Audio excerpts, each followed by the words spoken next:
সভাপতি, আমাদের সবার অত্যন্ত প্রিয় সাংবাদিক, মিডিয়া ব্যক্তিত্ব এবং সংগঠক আলী আকরাম আকাম ভাই। মঞ্চে উপস্থিত আছেন আজকের অনুষ্ঠানের প্রধান অতিথি, যাকে আমরা বিএনপি চেয়ারপারসনের মাননীয় উপদেষ্টা হাবিবুর রহমান হাবিব ভাই হিসাবে চিনি। কিন্তু আসলে আজকের হাবিব ভাইকে চিনতে হলে আরেকটু পিছনে যেতে হবে। এক কথা শেষ করছি, 90-এর মহান ছাত্র আন্দোলনের গণ অভ্যুত্থানের অন্যতম পুরোধা হাবিবুর রহমান হাবিব ভাই আমাদের অত্যন্ত প্রিয় নেতা ছিলেন 90-এর সেই সময়গুলোতে। উপস্থিত আছেন বাংলার আমাদের প্রিয় নায়ক হাসান রাজা খ্যাত জাসাসের সভাপতি জনাব হেলাল খান, মঞ্চে উপবিষ্ট অন্যান্য ব্যক্তিবর্গ, সামনে উপবিষ্ট প্রিয় সাংবাদিকবৃন্দ, সাংস্কৃতিক ব্যক্তিত্ব এবং সবাইকে আমার পক্ষ থেকে শুভেচ্ছা অভিনন্দন।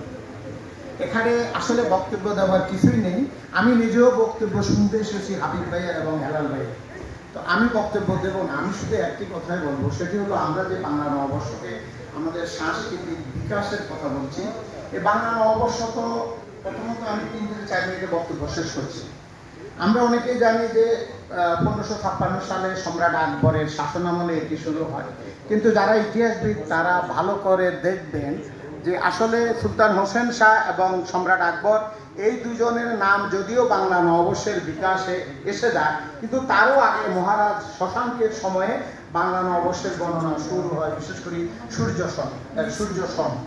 সম্রাট আকবর যখন এটিকে ফসলি সন হিসাবে শুরু করেন, পরবর্তীতে 1584 সালে এটিকে বঙ্গাব্দ এবং বাংলা সন হিসাবে প্রচলন শুরু হয়।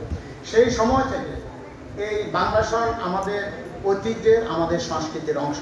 1952 সালের পরে 14 এপ্রিল প্রথম দৈনিক আজাদ পত্রিকা এদেশে শিশু কিশোরদের উদ্দেশ্যে একটি বাণী প্রচার করে বাংলা নববর্ষ এই বঙ্গাল মুলুকে চালু করেন।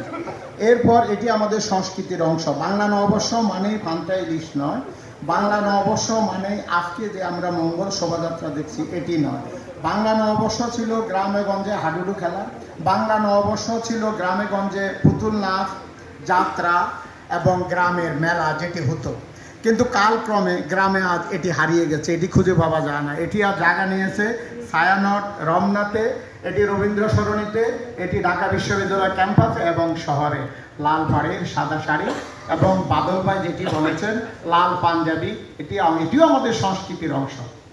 আমরা একমাত্র গর্বিত জাতি যাদের একটি বর্ণমালা আছে, আমরা একমাত্র জাতি যারা প্রত্যেকটি উৎসব পালন করি। আমাদের একটি ভাষা আছে, আমাদের সংস্কৃতি আছে এবং আমাদের প্রত্যেকটি অনুষ্ঠান আড়ম্বর সহকারে আমরা পালন করি। বাংলা নববর্ষ বাংলাদেশের আমাদের যে সংস্কৃতি, আমাদের যে ঐতিহ্য, এটি আমাদেরকে ধারণ করে এগিয়ে যাচ্ছে। বাংলা নববর্ষ শুধুমাত্র উৎসব নয়, এটি ফ্যাসিবাদ স্বৈরাচার বিরোধী প্রতীক হিসাবেও 90-এর শেষের দিক থেকে 89 সাল থেকে এটি প্রচলিত হয়ে আসছে। আমি আশা করব আমরা যারা এখানে উপস্থিত আছি, আশরাফ ভাইয়ের নেতৃত্বে যেসব সাংস্কৃতিক ব্যক্তিত্ব বাংলাদেশের সাংস্কৃতিক পুরোধা হিসেবে কাজ করছেন, সবার ঐক্যবদ্ধ প্রচেষ্টায় আমরা আমাদের সংস্কৃতিকে আরও সমৃদ্ধ করব।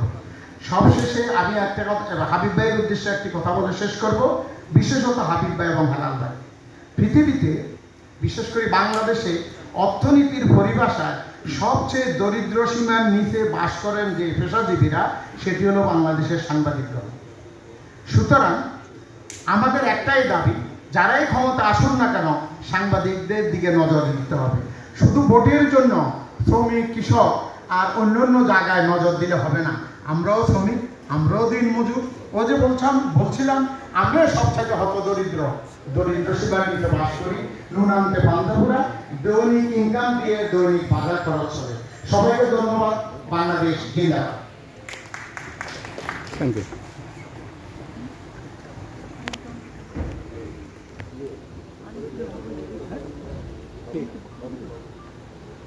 আগে বলবেন না, বিশেষ প্রত্যেকটা সবাইকে